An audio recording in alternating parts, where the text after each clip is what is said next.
nggak mungkin ya bisa dipakai yang jadul itu. Kan nggak mumpuni dengan kondisi yang sekarang. Sama, asuransi juga begitu. Jadi kalau masih punya asuransi yang zaman dulu, jadul banget itu, yang masih ada inner plafonnya, kita kan juga punya ya, yang HS Plus itu. Makanya kenapa Allianz keluarkan yang baru? Karena sudah nggak sesuai dengan kondisi yang sekarang yang terus naik terus biayanya. Nah, kalau Anda tetap kekeh, jadi kasih pengertian kalau Bapak Ibu tetap kekeh dengan yang lama ini, akibatnya apa ya? Aset Bapak Ibu yang sudah dikumpulkan nanti bisa hilang, siap-siap jadi miliknya rumah sakit. Nah, kayak gitu. Nah, terus yang berikutnya, mitos yang keenam, uang yang disetor itu sama uang yang diterima, jadi nggak ada potongan. Nah, ini berarti nasabah tidak dijelaskan adanya biaya-biaya. Ya kan, harus dijelaskan bahwa di 5 tahun pertama ada yang namanya biaya akuisisi, benar ya? Nah, tahun pertama apalagi dipotong 75%. Nah, itu dijelaskan. Nah, ada biaya administrasi, ada biaya akuisisi, ya teman-teman harus bisa menjelaskan itu. Ketika nasabah itu udah dijelaskan, terus ngecek itu, waktu dia habis setor, dicek di rekeningnya, tidak akan marah-marah. Nah, tidak akan ada masalah. Nah, kebanyakan tuh takut menjelaskan, nanti takut nggak laku gitu. Nggak boleh gitu teman-teman ya, bilang apa adanya. Kalau memang dia nggak mau ya sudah, daripada nanti rame di belakang gitu ya. Next, yang berikutnya itu adalah asuransi itu ini untuk pendidikan. Ini banyak sekali yang minta ya teman-teman ke saya tuh, punya nggak sih Allianz itu asuransi pendidikan? Nah, ini kalau saya pribadi biasanya saya jelaskan, nanti saya kembalikan lagi ke dia. Kalau tetap mau ya nggak apa-apa. Jadi saya jelaskan pada dasarnya asuransi pendidikan itu ya nggak ada. Itu kan pakai nilai investasi kan, dia tabung, nanti tahun keberapa ya dia ambil sendiri, ditarik sendiri, isi form. Jadi nggak ada yang namanya asuransi pendidikan itu. Nah, kalau itu nggak dijelaskan, bahaya sekali. Karena nanti ketika anaknya udah gede, udah mau kuliah, terus dia mau ambil, terus pas itu nilai sahamnya turun, nah loh siapa yang dimarahin?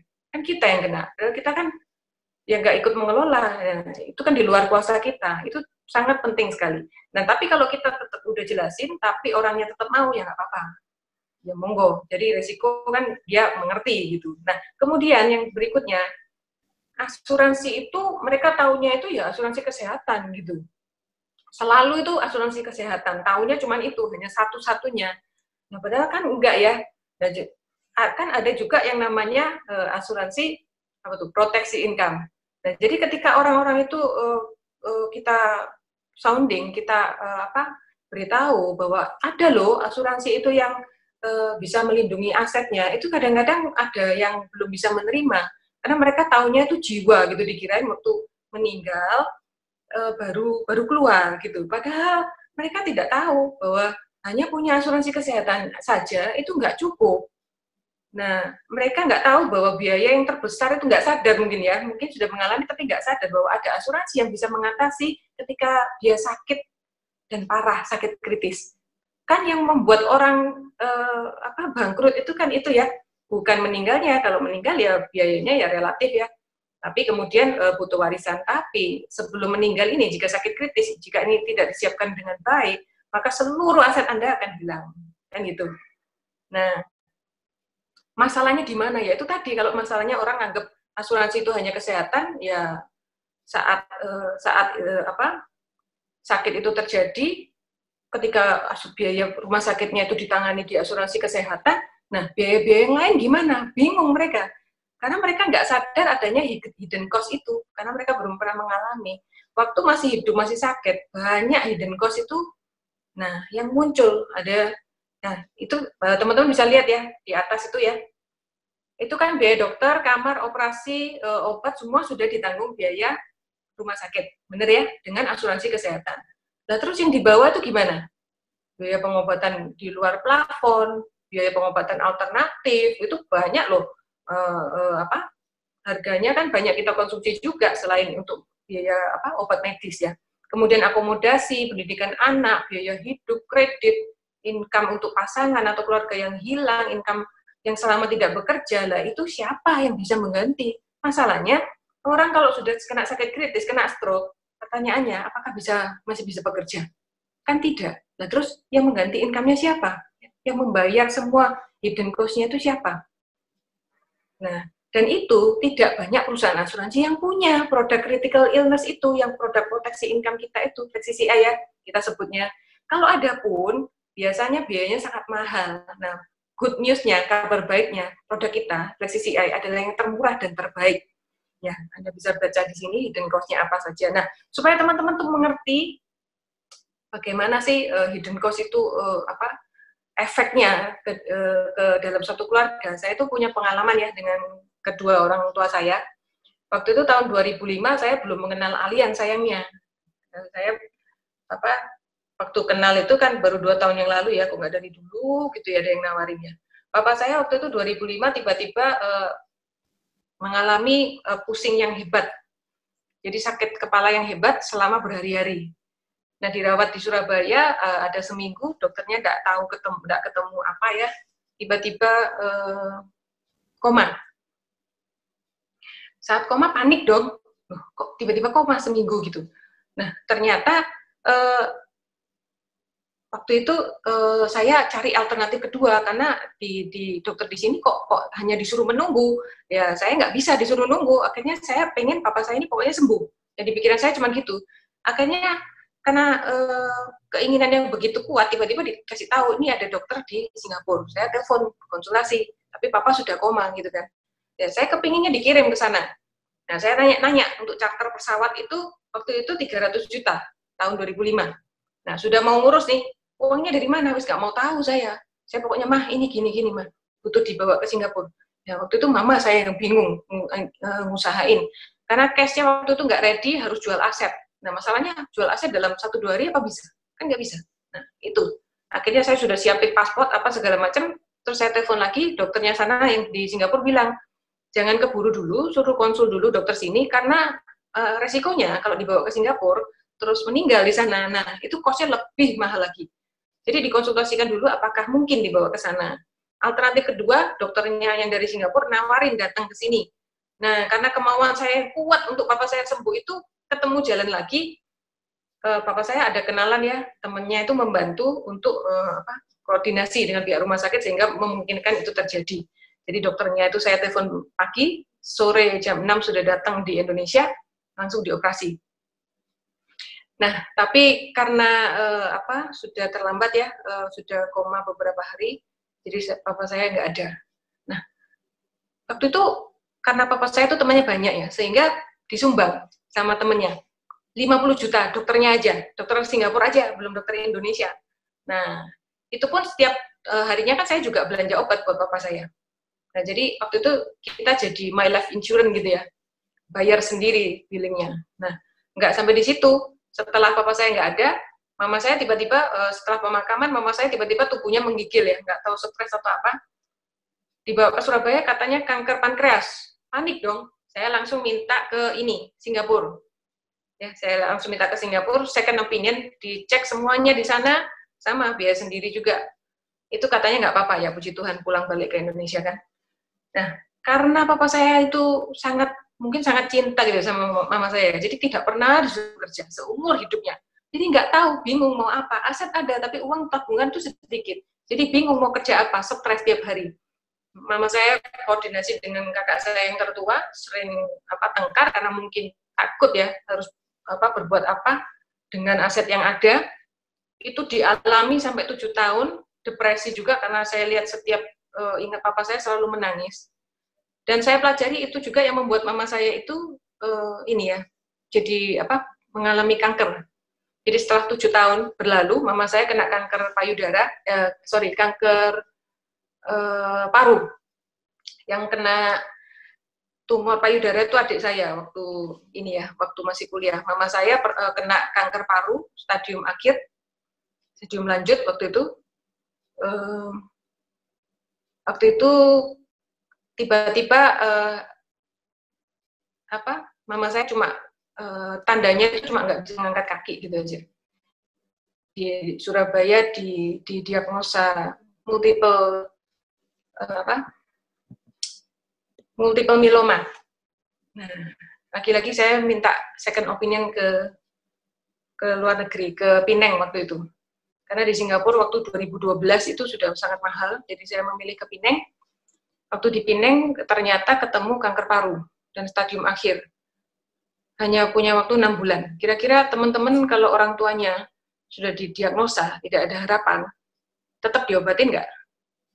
Ya kan pasti tetap diobatin kan, kita mau yang terbaik. Nah itu juga sama, pakai My Life Insurance. Berobat di sana, dokternya akhirnya menyerah, saya cari lagi. Karena di Singapura, kepinginnya sih ke Singapura, tapi minimal 3 miliar dana awal. Kita nggak ada waktu itu. Jadi saya pilih ke Guangzhou. Saya pilih ke Guangzhou karena pertimbangan biaya yang relatif murah dan sangat canggih. Nah, di situ ada beberapa pengobatan kanker itu yang selain kemo, karena kemo itu sangat merusak ya, jadi saya juga mempertimbangkan hal itu, akhirnya berangkat, itu pun sangat mendadak ya, jadi nggak ada bisa milih apa low season atau apa, nggak ada. Harus berangkat berapa hari lagi, berapapun harga tiket pesawat ya dibeli, begitu juga dengan pengurusan paspor, 1 hari harus jadi, berapapun harganya ya dibayar. Nah, itu kan tidak bisa ditanggung jika kita nggak punya flexi CI tadi. Ya. Nah, selama di sana sebulan, kita kan juga harus menanggung biaya akomodasi. Benar ya, makan, tempat tinggal, itu semua dari mana kalau kita nggak punya flexi CI. Nah, itu saya punya biaya buat mama saya itu karena habis menjual aset, teman-teman. Jadi saya punya toko tingkat 4,5 di Jombang, kita jual dengan harusnya 3 miliar, tapi karena keburu-buru 175 miliar kita lepas buat berobat mama saya. Selama di Guangzhou, tiap bulan saya transfer ke adik saya yang mengantar itu sekitar 20 jutaan, kurang lebih. Dan itu nggak bisa nawar ya. Berapapun yang ditagihkan dibayar, berapapun obat yang harus diminum dibayar. Selang sebulan pulang, karena waktu itu Desember, jadi libur. Waktu pulang, mama saya sudah badannya tinggal tulang sama kulit gitu ya. Dan obat-obatan yang dibawa pulang itu juga banyak. Selain itu, saya juga kasih obat ini ya, herbal ya, food supplement. Apa aja yang ditawarin, pokoknya yang ada peluang bagus saya beli. Beli dus-dusan langsung gitu ya, satu kerdus, saya beli semua. Itu saya kasih semua ke mama saya. Itu sudah berapa? Sudah nggak mikir. Pikirannya yang di pikiran saya mau mama saya sembuh. Karena mama saya juga semangat, mau sembuh. Karena waktu pulang dari Guangzhou, mama saya tuh beli dompet ya. Saya bilang, oh mah beli dompet ya? Iya, buat apa mah? Gitu. Terus mama saya bilang gini, iya nih, ini manggil saya kan Noni, iya nih, ini buat mama ke pasar nanti kalau pulang ke Jombang. Bayangkan teman-teman, mama saya tuh punya keyakinan yang kuat bahwa beliau itu bisa sembuh, terus nanti pulang lagi ke Jombang. Nah, masa gitu kita nggak mau bela-belain gitu kan? Ya pasti bela-belain yang terbaik. Nah, jadi waktu pulang ke Jombang, Desember, ke Surabaya Desember, Januari mau saya kirim balik. Tapi ternyata mama saya bilang gini, gak usah nih, mama capek, di sana kedinginan, sakit semua, mama tak pulang ke Jombang dulu gitu. Pulang ke Jombang kan. Waktu ke Jombang, mama saya ke Jombang, saya udah mikir nih, wah ini kok kayaknya ini ya, menurun ya. Saya mikir, apa dibawa ke Singapura ya? Saya sudah telepon, konsul sama dokternya di Singapura. Udah gelap mata, udah berapapun wis bayar gitu. Ya harus jual aset, bingung juga jual asetnya kan. Yang mana gitu kan, karena itu rumah kan juga ditempati. Nah, konflik seperti itu yang saya alami waktu sama mama saya. Jadi akhirnya waktu pulang ke Jombang, dalam waktu hitungan hari ngedropnya parah ya, cepat sekali. Saya bawa balik lagi ke Surabaya, masuk rumah sakit di Surabaya. Dokternya sudah bilang, saya kan dulu sudah bilang ke kamu sebelum kamu ke Guangzhou, ke ini, tinggal 6 bulan gitu ya, tapi nggak apa-apa lah sebagai anak ya memang kamu harus memberikan yang terbaik supaya nggak ada penyesalan. Iya betul dok, saya bilang gitu. Dokternya pesan begini, kalau nanti sudah waktunya kan pasti masuk ICU. Biasanya kan pasti kita ini kan sudah waktunya itu pakai ini ya alat nafas itu. Biasanya kita kan apa ya masih mau berharap bisa gitu loh. Dokternya pesan gini, kalau sudah waktunya jangan dimasukkan ICU ya, biar nanti normal aja, nggak adanya gitu. Karena ICU kan juga kamu tahu biayanya besar, juga kasihan mamamu. Nah, dokter ini baik sekali. Nah, tapi kenyataannya nggak seperti itu. Waktu itu mama saya sudah mulai penurunan, sudah mulai, jadi saya baru tahu ya kalau orang kanker itu denyut nadinya itu mulai nggak ada dari kaki, kakinya dipegang udah dingin, udah nggak ada denyutnya, dia udah nggak bisa gerak, tangannya udah nggak bisa gerak, udah nggak bisa ngomong, jadi progresnya itu sudah kelihatan banget. Kita udah nunggu, udah nggak masuk ICU. Nah, waktu itu saya sempat pulang sebentar, mau nengok anak saya, belum sampai rumah, udah ditelepon lagi, karena mama masuk ICU. Loh, saya bingung, kok dimasukin ICU gitu. Ternyata, saya tanya adik saya, teman adik saya ini ada yang bisa sixth sense gitu ya, indera keenam, dia bilang, rohnya mama saya itu kayak duduk di ranjang di rumah sakit, terus ditanya, kan sebenarnya udah mau pergi, tapi apa yang menahan gitu. Mama saya bilang, iya soalnya saya pengen lihat anak saya yang paling kecil itu menikah. Nah, tahu gitu, dengar gitu ya adik saya ini yang dulunya kita udah sepakat, rela, nggak usah masuk ICU, nggak jadi dimasukin ICU. Nah, saya balik lagi ke rumah sakit, dokternya telepon saya, loh Shirley, kok dimasukin ICU? Kan saya sudah kasih tahu, biayanya tuh besar sekali. Mamamu juga kasihan, kamu juga kasihan. Mamamu itu tadi sudah 3 jam, nggak ada nadinya. Kita tuh sudah mati-matian balikin nafasnya mama kamu. Gak kasihan lah kamu lihat mamamu di ICU gitu. Ya tapi namanya anak, kalau mau mamanya itu masih mau hidup untuk berjuang kan pasti diusahakan yang terbaik. Nah sampai di ICU ya beneran ya sudah pakai alat itu ya. Kita udah nggak pernah mikir biaya, list, harga berapa, udah nggak pernah dilihat menunya. Pokoknya apa yang harus ini bayar. Nah, tapi kita sadar ya, udah nggak mungkin. Jadi sudah ngumpul semua, ya ditanya apakah sudah rela dicabut ini selangnya, ya akhirnya direlakan. Nah, berapapun biayanya ya nggak bisa nawar. Nah, teman-teman dari pengalaman ini mungkin teman-teman bisa belajar ya, kalau bisa memilih sakit apa. Kalau mama saya ditanya waktu itu, pasti mama saya nggak mau lah sakit kanker, bener nggak? Pasti mungkin jawabnya mungkin panu atau kades gitu kan. Ya tapi masalahnya nggak bisa milih dan nggak tahu kapan datangnya. Nah, begitu juga dengan papa saya, nggak bisa milih. Waktu nggak siap, nggak ada yang siap. Ternyata papa saya sakit. Dan satu hal waktu papa saya koma itu waktu saya mau panggil dokter Singapura, mama saya kan bilang, tenang, tenang pap, ini kan Noni panggil dokter Singapura yang terbaik, pasti nanti bisa lebih baik. Loh, itu orang koma loh, bisa ngangkat tangannya kayak marah gitu loh. Di situ mama saya bilang, mungkin papamu tuh nggak mau dipanggilin dokter, mungkin merasa ini buang-buang uang. Jadi saya mengerti ya, kepikiran papa saya. Aset yang sedemikian tahun, dari dia muda sampai dia umur 63, dikumpulkan hanya untuk membayar dia sakit, berpindah ke asetnya rumah sakit, dia pasti nggak rela. Terus pasti dia pikirannya, lepaskan saya, relakan saya, biar ini aset untuk anak-anak. Karena anak-anaknya belum ada yang mapan. Kan begitu ya.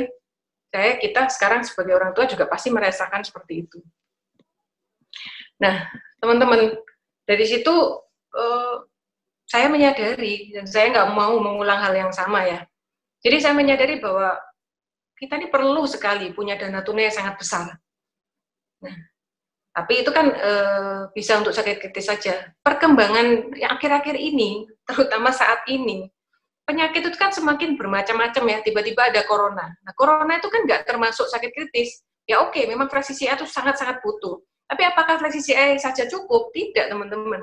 Tetap kita butuh yang namanya asuransi kesehatan.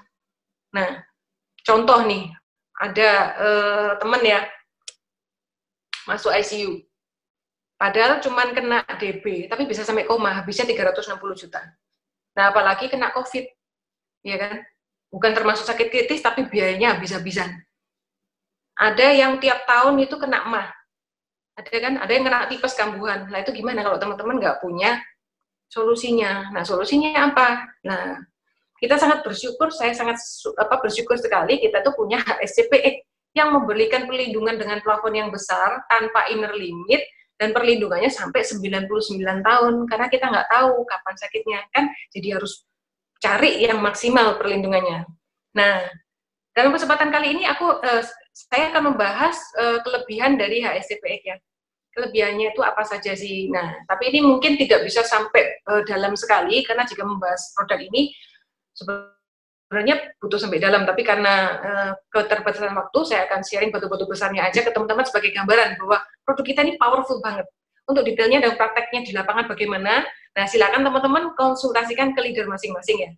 Nah, tapi yang saya sharingkan ini jangan dijadikan konsultasi di atas di atas Zoom ya, di atas online ya gitu ya. Nah, kembali lagi nanti konsultasinya ke leader masing-masing. Oke? Nah, teman-teman, plan kita ini kan kita tahu ya, HSCP dulu kan Indomalay. Nah, kelebihannya HSCPX ini cakupan wilayahnya tuh lebih luas. Ada Asia, seluruh Asia, dan yang satunya kan Asianya kecuali Singapura, Hong Kong, Jepang. Nah, saya mikir, wah ini cocok, kan masih bisa ke China tadi, bener ya? Masih bisa ke Filipina kalau mau, siapa tahu ya, ke Thailand juga bisa. Cakupannya lebih luas lagi. Nah, selain itu, cakupannya ini lebih luas, kalau kita bandingkan dengan yang lain, kita ini produknya lebih murah 30% daripada yang cakupannya tadi Indomalay. Nah, teman-teman, yang pertama saya akan bahas ICU. ICU-nya di Allianz HSCPX ini di cover 365 hari. Ini penting, teman-teman. Jangan sampai memilih yang di cover misal cuma 150 hari. Jangan, ya. Nah, ini di covernya termasuk ketika kita di ICU atau NICU atau ruang isolasi. Nah, ini cocok dengan kondisi sekarang ini. Ya, karena teman-teman tahu kan OGA? Nah, OGA itu waktu sakit habisnya dia di ICU itu selama 9 bulan. Dan tiap hari itu biayanya 75 juta per hari ruang ICU-nya. Nah, makanya jangan ngambil yang setengah-setengah, ambil yang full, di cover setahun, karena kita nggak pernah tahu sakitnya apa, gitu kan. Nah, apalagi yang sekarang ini. Nah, covernya kita ini, ICU-nya itu juga sesuai tagihan, jadi tidak dibatasi harga. Nah, jangan sampai memilih ICU yang dibatasi harga, misal ICU-nya ditanggung hanya 2 kali harga kamar. Nah, itu kalau misalnya kena COVID, gimana teman-teman? Karena rumah sakit mulai sekarang ini, karena COVID ini ya, itu mulai menaikkan harga. Kenapa? Pasiennya terlalu banyak. Yang ditangani itu terlalu banyak. Jadi biaya dokter, biaya ICU, APD-nya, itu semua dinaikkan. Nah, kalau nggak punya asuransi gimana? Ada yang habis sampai 500 juta loh, hanya karena COVID. Tergantung dari berapa lama perawatannya di ICU. Nah, perawatan COVID ini sendiri di ICU, itu kan macam-macam ya. Ada yang dengan komplikasi, terus dengan ventilator itu 15,5 juta itu per hari, ya, per hari. Kalau tanpa ventilator 12 juta per hari. Nah, kalau dengan komplikasi lebih mahal, dengan ventilator 16,5 juta, kalau tanpa ventilator 12,5 juta per hari. Nah, jadi benar-benar perhatikan ICU-nya ini di covernya sesuai tagihan atau dibatasi per hari, atau ada batasannya, gitu ya. Ini sangat penting. Nah, kita tahu teman-teman kemarin beredar video ya, viral ya, Tung Desem itu ya. Tung Desem Waringin itu habisnya sekitar 125 juta ya. Nah, bukannya ditanggung pemerintah ya, gitu. Nah, kalau ditanggung pemerintah kan nggak bisa di rumah sakit swasta ya, pasti ada rumah sakit rujukan. Namanya rumah sakit rujukan ya teman-teman ya. Kita bisa bayangin kan berapa orang yang dirawat di sana, yang kena corona, yang positif itu berapa orang. Nah, sedangkan kita misal nih kena nih PDP. PDP itu kan orang yang sudah bergejala dan masuk rumah sakit. Nah, berarti pasien rawat inap ini tadi belum tentu kan positif corona, baru ada gejala aja. Gejala misalnya batuk-batuk, sesek-sesek, itu kan tapi belum tentu positif. Nah, tapi masuk rumah sakit, diisolasi jadi PDP. Terus tempatnya isolasi itu penuh dengan orang yang positif corona.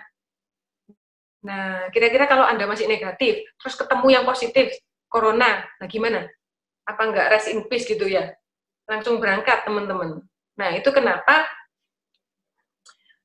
sangat butuh asuransi yang swasta seperti ini. Namanya paketan pemerintah ya, teman-teman ya. Obatnya itu ya disesuaikan kan, pasti ya disesuaikan dengan paketannya itu. Nah, kalau yang sesuai saya dengar dari infonya Pak Tung kemarin, itu ada satu obat yang namanya Actemra ya, itu seperti antibiotik gitu ya, itu sekali diinfuskan 12 juta sekali pakai, ya. Nah itu kan nggak mungkin di cover teman-teman, kan udah udah ada paketannya, ya. Nah berarti kalau nggak diganti nggak bisa yang itu, berarti kan digantinya yang standar, yang generik gitu kan. Nah kita tahu sendiri perawatan corona itu kayak orang DB ya, jadi cuma diinfus, dikasih vitamin, kalau misalnya sesek ya dikasih oksigen, kalau ada lendirnya ya lendirnya itu dikeluarkan, kan gitu. Jadi memang belum ada obatnya. Jadi intinya tubuhnya ini dikondisikan supaya enak, ya, supaya sehat, nutrisinya dicukupin, sehingga bisa melawan virus itu sendiri. Nah, itulah perlunya berobat di rumah sakit swasta yang aman dan fasilitasnya bagus.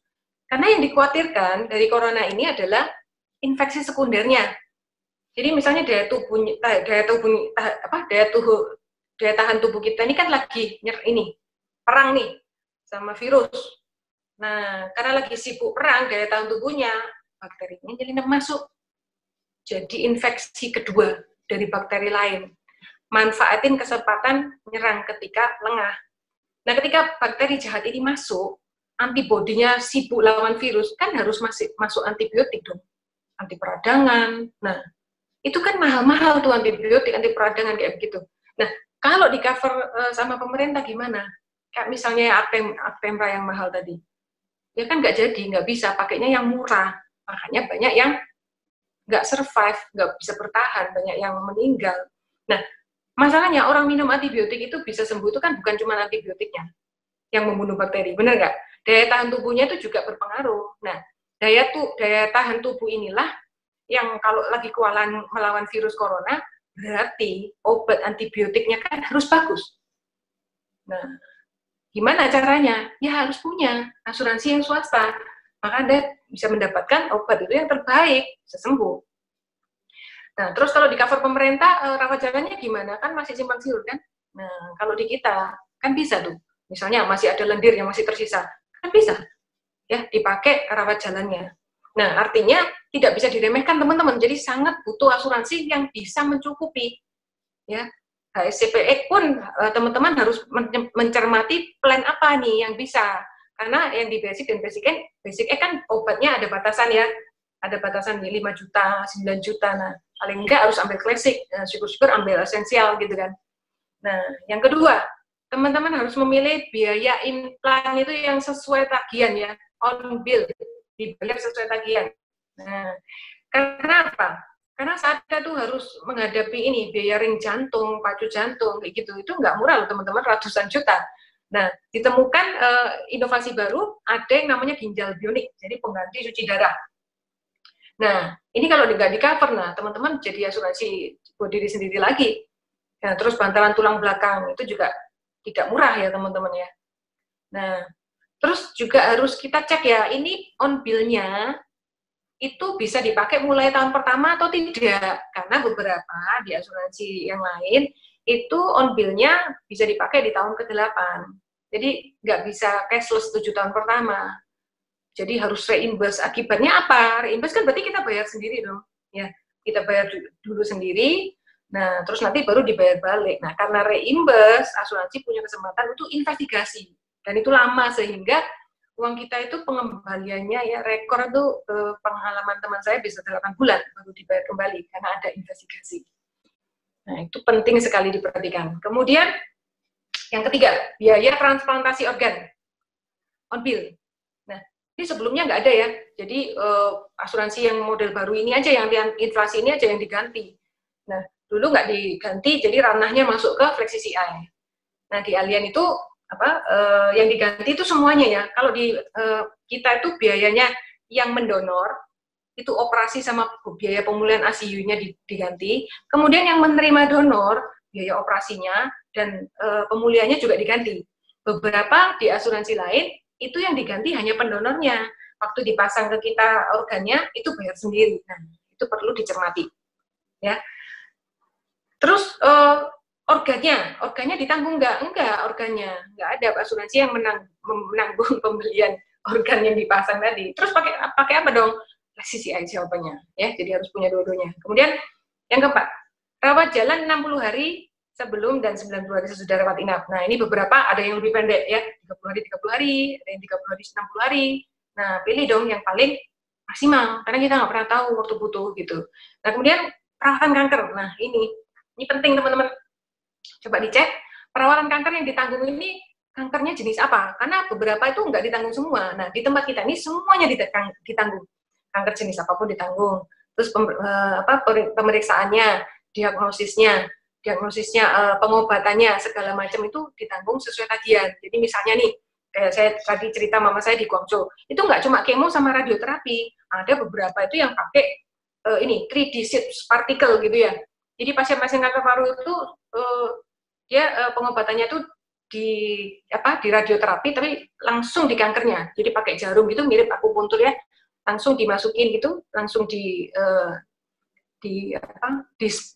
di tempat yang terdekat dengan kankernya, sehingga tidak seluruh tubuhnya yang kena radioaktif. Dan itu kan bantu banget ya daripada kena kemoterapi itu sel-sel baiknya itu mati semua. Jadi di Guangzhou tuh terobosannya keren-keren sekali. Ya. Yang berikutnya itu ada cryosurgery.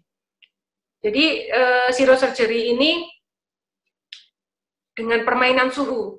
Jadi kankernya itu didinginkan dengan pakai gas nitrogen, suhunya tuh sampai minus 160 derajat ya. Jadi dibekukan dingin sekali sehingga membuat sel kanker ini beku dan akhirnya mati tanpa operasi. Itu jauh lebih aman. Nah yang ketiga ini imunoterapi. Nah ini terapi biologis ya teman-teman ya. Jadi disuntik sel imun anti tumor ke dalam tubuh pasien, ini membunuh tumor secara langsung. Kemudian juga ada efeknya itu reaksinya kekebalan tubuh untuk melawan kankernya itu ada. Nah, jadi mencegah kanker itu bisa tumbuh kembali. Jadi banyak ya teman-teman yang ada yang model intervensi gitu. Jadi banyak sekali yang bisa dilakukan. Nah, kalau sampai yang ditanggung itu cuma kemoterapi dan radioterapi itu sayang sekali teman-teman, karena resikonya itu untuk pulih kembali itu rendah gitu ya. Jadi banyak yang baru. Ini harus dicermati. Nah, kemudian saya juga menemukan satu rumah sakit di USA ya, dari pengalaman nasabah saya, beliau kena kanker level 3 ya, kanker level stadium 3, dia ke Singapura, dioperasi habis 300 juta, kemudian disuruh minum obat, ternyata obatnya itu alergi sama dia ya, dan obat ini harus diminum seumur hidup. Nah, di Amerika itu nggak pakai operasi lagi, karena sudah dioperasi di Singapura, tinggal diatur dietnya aja. Jadi, lebih aman, dan itu memang rumah sakit yang terbesar. Nah, ketika sudah di Amerika itu sembuh ya, beliau sembuh dari 2009 sampai sekarang karena berobat di rumah sakit yang di Amerika. Nah, di plan kita yang signature itu kan ada di Amerika. Nah, cocok itu, saya suka. Nah, kemudian yang keenam, perawatan dialisa on wheel. Nah, ini perlu diperhatikan ya, cari yang sesuai tagihan. Kemudian santunan penyakit katastrofik ya. Penyakit katastrofik itu dikasih 500 juta. Langsung, kurang apa coba? Premi udah lebih murah, masih dikasih 500 juta lagi. Kalau nggak mau, berarti ya kurang pinter gitu aja. Nah, kemudian yang ke-8, pengobatan tradisional Cina. Ya, ini hanya di kita yang ada. 9, perawatan medis tahan lama. Itu diganti sampai 50 juta. Ya, misalnya Pak kursi roda, monggo milih yang 50 juta, boleh. Kemudian anggota tubuh artifisial ya, misalnya cacat gitu ya, kecelakaan atau apa, ini bisa diganti. Dikasih plafon 500 juta. Ini hanya di kita yang ada. Kemudian paliatif. Nah, ini penting ya bagi yang penderita kanker seperti mama saya, karena untuk meningkatkan meningkatkan kondisi hidupnya itu karena muntah apa dan sebagainya, supaya itu hidupnya tetap enak sampai akhir hayatnya, maka perlu pengobatan paliatif. Yang berikutnya 12 perawatan HIV. Nah, ini di kita yang ada ya. 13 expert medical opinion, juga alien yang hanya di alien yang ada. Kemudian ada medical assistant. Yang berikutnya ada rawat inap karena darurat kecelakaan di luar wilayah pertanggungan. Ini penting loh teman-teman. Karena misalnya nih, kalau cuma dibatasi ya, ini kan di kita on bill, di luar sana ada yang dibatasi, misal nih, dibatasi 50 juta. Nah terus kalau ada kejadian darurat, misalnya apa sih darurat itu? Nah, darurat itu artinya kan harus segera ditangani. Kalau enggak, berarti akan menyebabkan kematian. Contohnya apa? Jantung, stroke. Kan ada tuh. Calon nasabah saya jalan-jalan tuh, mau ke USA, terus transit Taiwan. atau transit ke Singapura, terus jatuh, terus stroke, loh, masuk ICU sampai sekarang. Loh. Terus gimana? Di Singapura kan 75 juta per hari, kurang dong, terus minta siapa? Nah, jadi penting ini pilih yang sesuai tagihan. Kemudian rawat jalan karena darurat kecelakaan, termasuk perawatan gigi dan macam-macam. Kalau kecelakaan di luar negeri, di luar wilayah yang kita pilih, misalnya pilih Indonesia, kecelakaannya di Singapura, terus harus dijahit, nah, itu ditanggung ya. Pilih yang sesuai tagihan. Kemudian rawat jalan darurat karena kecelakaan. Nah, terus yang terakhir, pre-existing condition bisa diklaim di tahun ketiga. Ini penting ya. Di asuransi lain tidak bisa, pasti tidak bisa. Nah, beberapa orang kan berharap masih bisa gitu ya. Tapi melewati proses underwriting, gitu ya teman-teman ya. Nah, teman-teman, sebelum supaya teman-teman mengerti apa yang saya maksudkan, sebelum saya tutup sesi ini, silakan saksikan video berikut ini dari Hitung Tersebut. Siap-siap pulang teman-teman. Wah, ini sudah siap nih. Memang luar biasa ngalami sakit COVID-19 ini. Dan merupakan berkat Tuhan juga jadi sembuh, sehingga semoga bisa menginspirasi orang banyak. Tetap semangat, tetap gembira. Hati yang gembira adalah obat yang manjur. Amin. Ada yang nanya saya, Pak Tung sakit berapa hari, kemudian habis berapa? Saya dengar-dengar habis 500 juta ya. Oke, daripada simpang siur, saya jawab. Juga ada yang nanya, Pak Tung gratis ya dibayarin oleh pemerintah. Oh, terus bayarnya bagaimana? Obat apa Pak Tung yang paling mahal? Nah, kali ini saya akan jelaskan apa yang bisa saya jelaskan, sehingga bisa bermanfaat untuk kita semua. Jadi, setahu saya, yang ditanggung oleh pemerintah itu adalah di rumah sakit rujukan pemerintah itu ditanggung 100%. Apabila di swasta ya kita harus siap-siap bayar sendiri. Walaupun masih terjadi simpang siur apakah di swasta juga ditanggung oleh pemerintah, sistem klaimnya bagaimana, bahkan pihak asuransi saya pun menyatakan belum tahu dan harus ngurus ke pemerintah. Oke. Nah, sekarang saya nginep di rumah sakit itu sejak tanggal 30 Maret dan keluar dinyatakan saya negatif COVID 2 kali itu tanggal 10 April 2020.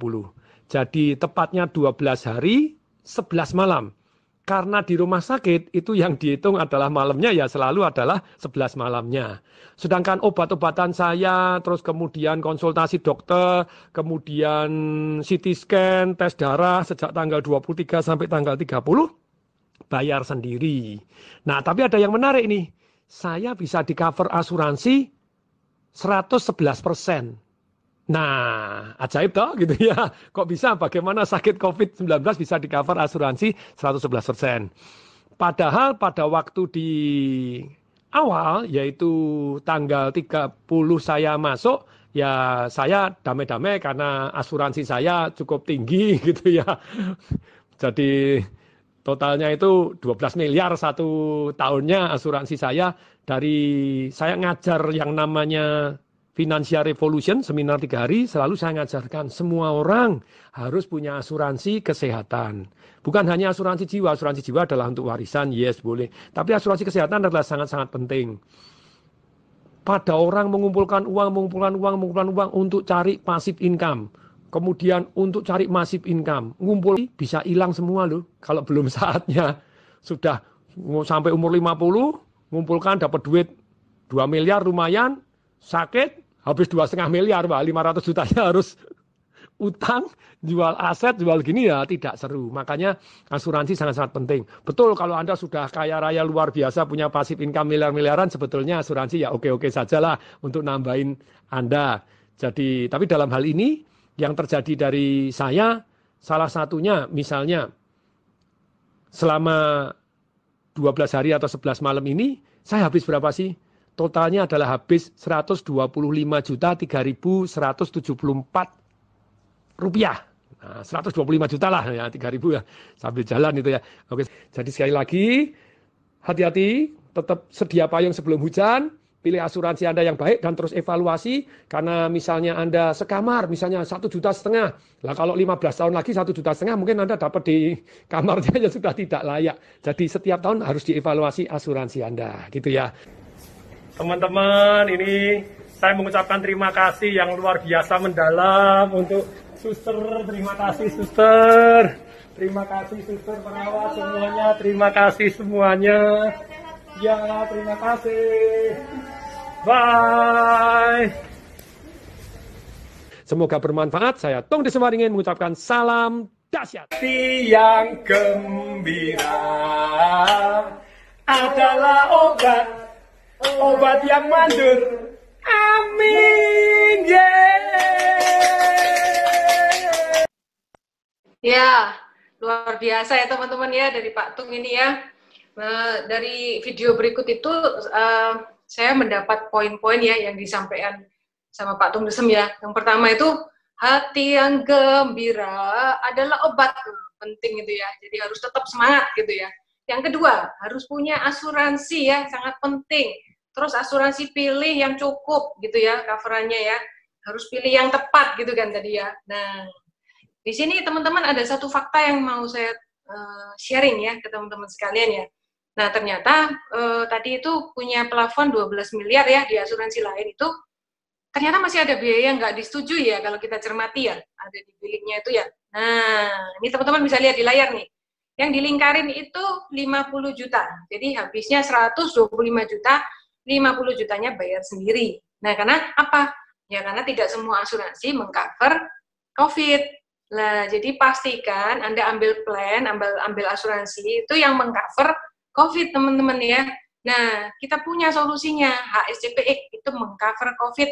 Nah, itu pun teman-teman harus milih ya, karena di plan basic sama basic X itu di plafon obatnya masih ada batasan. Di basic 5 juta, basic X yang 9 juta. Nah, teman-teman pilih yang paling nggak klasik atau esensial. Ya, konsultasikan ke leader Anda. Nah, berikut ini saya ada data dari rekan saya ya. Ini kena COVID diklaim pakai asuransinya Allianz. Nah, coba dilihat nih teman-teman ya. Habisnya berapa tuh? 106 juta. Ya, 105 yang di cover hanya 1 juta aja yang bayar sendiri. Ini bisa jadi biaya biaya admin dan sebagainya ya. Kadang memang ada. Nah, ini plafonnya ini ya. Teman-teman coba dilihat tuh. Plafonnya 9999 karena memang sesuai tagihan on bill. Nah, penting ya teman-teman ya untuk memilih asuransi yang cukup dan mengcover. Jadi punya plafon besar, kalau dikasih limit lagi di dalamnya, tidak bisa dipakai maksimal. Nah, oke. Nah, teman-teman, saya biasa sharing ya kalau ke nasabah itu seperti ini. Ataupun kalau ada yang ditanya, nasabah saya bilang begini, ada nggak sih ini asuransinya yang lebih baik dari Allianz gitu? Nah, saya jawab begini, ya namanya asuransi ya, itu selalu syarat dengan mengupdate produk. Setiap tahun perusahaan bersaing untuk mengeluarkan produk yang lebih baik lagi, karena harus menyesuaikan perkembangan zaman. Apalagi kita sekarang ini kan harus punya produk yang anti inflasi seperti HSCPX. Nah, pertanyaannya, kalau ada yang ngeluarin lebih baru lagi dari Allianz, terus gimana kan gitu? Ya pasti ada lah yang ngeluarin lebih baik. Nah, kira-kira Allianz itu akan diam saja atau ngeluarin yang baru lagi? Nah, ini kan sudah ada buktinya ya. Kemarin kita tuh kan punya HSCP, bener ya? Kemudian kompetitor ngeluarin tuh update produk yang lebih bagus dari HSCP, kalah kita. Tapi nggak lama setelah itu kan Allianz langsung ya merespon dengan mengeluarkan HSCPX. Nah, itu waktunya dalam waktu dekat lagi. Jadi Allianz ini sangat tanggap dengan kondisi yang terjadi. Jadi polis lama kita yang sudah punya HSCP bisa upgrade ke HSCPX ini. Nah, jadi kalau ada yang baru dari asuransi lain, nah bilang ke nasabah Anda, tunggu aja, nanti pasti Allianz update yang lebih baik lagi. Nanti saya pasti update kabar-kabar yang terbaru. Nah, ini ya teman-teman ya, Allianz ini tanpa masa tunggu, langsung bisa mengcover kalau sampai terkena COVID. Nah, kemudian saya ngomong gini ke nasabah saya, nah, kamu nih bayar premi kayak gini terus seumur hidup nggak pusing dah gitu. Mau nggak happy bayarnya? Udah bayarnya happy, proteksinya bisa tambah besar terus bayarnya free. Ya mau lah, gimana caranya? Ya join lah di bisnis ini. Nah, kamu bisa ngikuti bisnis stok online yang terdekat di hari Sabtu. Arahkan ke bisnis stok. Nah, itu yang sering saya sampaikan ke partner saya, sehingga beberapa nasabah saya juga menjadi partner bisnis saya.